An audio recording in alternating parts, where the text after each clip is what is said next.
السلام عليكم. النهارده معايا ايفون اكس ار فاصل باور. تعالوا نشوف هنصلحه ازاي. اول خطوه هنوصل الجهاز على الباور سبلاي علشان نشوف الجهاز اذا فيه شورت ولا الجهاز بيقلع ولا ايه الوضع بتاع الجهاز بالظبط.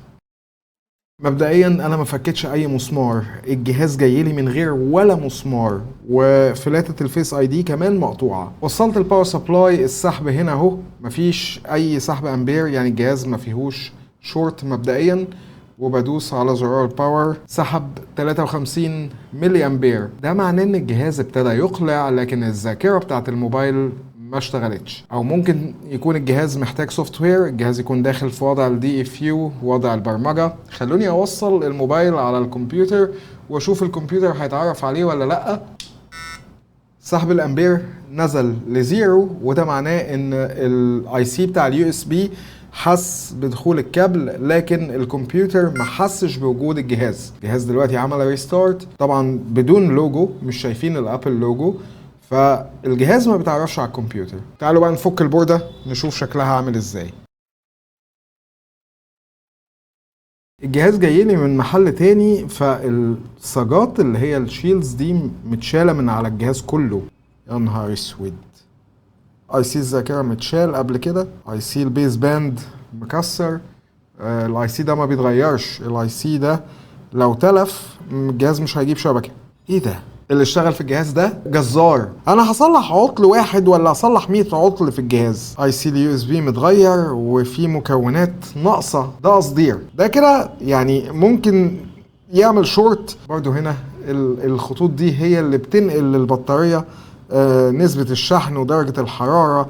لما يبقى منظرهم بالشكل ده كده، يجي عليهم قصدير بالشكل ده، الجهاز يعمل ريستارت، لان الجهاز مش شايف معلومات البطارية. فالمعالج علشان يحاول يصلح المشكلة فبيعمل ريستارت. خلوني انضف الجزء ده كده، راح القصدير السائل اللي كان هنا. مبدئيا عشان اعرف المعالج ده شغال ولا مش شغال، هرفع الذاكرة واشوف الجهاز هيتعرف على الكمبيوتر ولا لا. طيب انا شفت على المخطط المكونين دول، لقيتهم مكثفات على التوازي، وفي اكتر من مكثف يقدر يحل محلهم، فهتغاضى عنهم دلوقتي وهروح اشيل الذاكرة واشوف الموبايل هيتعرف على الكمبيوتر ولا لا.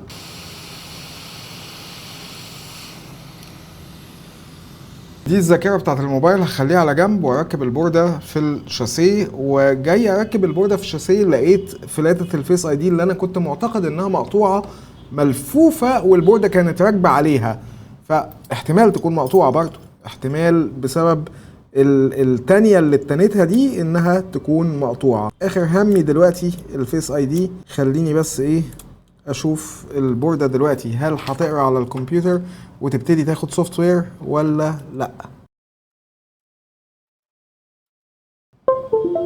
الجهاز اتعرف على الكمبيوتر، يعني مبدئيا المعالج كده شغال. هديله سوفت وير وهو المفروض هيقف في منطقة معينة ويديني خطأ لان الذاكرة مش راكبة. بناء على الخطأ ده هفهم اذا المعالج شغال والخلل في منطقة الذاكرة ولا انا عندي مشكلة في المعالج. كده المعالج مبدئيا شغال، والمشكلة من جهة الذاكرة، أو المشكلة ممكن تكون في تخاطب المعالج مع الذاكرة. نطمن بقى على الذاكرة نفسها. ده مبرمج للذواكر، هحط الذاكرة فيه واشوفها إذا شغالة ولا لأ.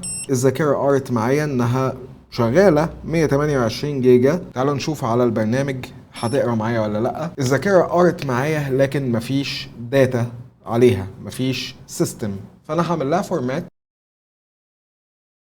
كده انا عملت فورمات للذاكره وكتبت لها داتا عشوائيه، بس نظام عشوائي كده علشان اشوفها هتشتغل ولا لا. ولو لقيتها اشتغلت هبقى اكتب لها الداتا الاوريجينال بتاعتها. انا بس دلوقتي قبل ما اركبها عايز افحص البورده، النقط اللي بتتوصل بيها الذاكره، اتاكد الفولتيات والمسارات بتاعه الذاكره سليمه ولا لا.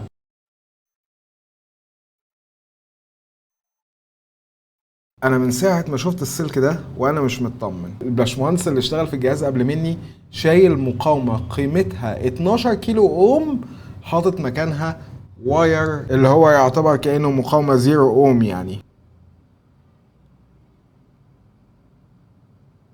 هجيب مقاومة بدلها من بوردة تانية.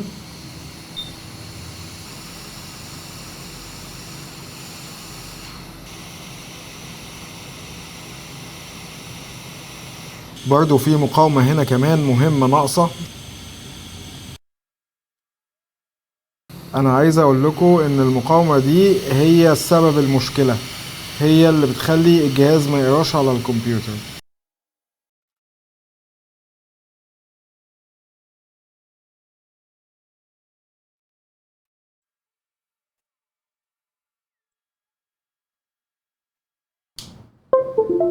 كده الجهاز اتعرف على الكمبيوتر وشاف الذاكرة، المعالج شاف الذاكرة وبياخد السوفت وير، وكده معناها ان الجهاز ان شاء الله مشكلته اتحلت. فاضل شوية مكونات بسيطة هبتدي ارجعها بعد كده، وفاضل ان انا ارجع معلومات النظام الاساسية بتاعة الذاكرة، فانا مضطر ان انا اشيلها تاني وابرمجها وارجعها تاني واعمل للجهاز سوفت وير كمان مرة. الحمد لله الجهاز اشتغل، لكن لسه في مشوار طويل انا هعمله في ترجيع المكونات اللي مفقودة وتشيك على دوائر الجهاز. ده هياخد وقت، فمش هقدر ان انا اعمله كله في فيديو واحد. ان شاء الله لو قدرت ان انا اعمل فيديو تاني للجهاز ده هعمله وانزله على القناة هنا. اتمنى تكونوا استفدتوا بالفيديو واستمتعتوا بيه. سلام.